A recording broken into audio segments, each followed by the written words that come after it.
என்று அன்போடு கேட்டுக்கொண்டு அந்த குழந்தை எல்லா நலங்கன்றையும் பெற்று பல்லாண்டு வாழ்க வாழ்க வாழ்க என்று வாழ்த்தி அந்த நிகழ்ச்சியை இப்பொழுது செய்கிறோம். திருச்சிற்றம்பலம்.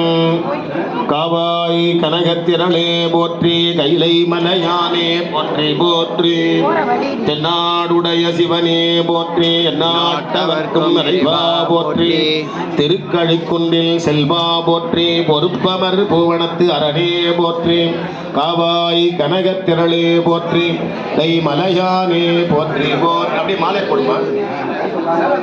பொன்னியலும் திருமேனி உடையான் கண்டாய், பூங்கொண்டை தாரொன்று அணிந்தான் கண்டாய், மின்னியலும் வாசடையும் பெருமான் கண்டாய், வேழத்தின் குரு விரும்பி போர்த்தான் கண்டாய், கன்னியல்வாய் மற்றொருவர் இல்லான் கண்டாய், தாங்கரிய சிவந்தானா என்றான் கண்டாய், மன்னிய மங்கையோர் கூரன் கண்டாய், மணபாடி மன்னும் மணாளன் தானே, மன்னிய மங்கையோர்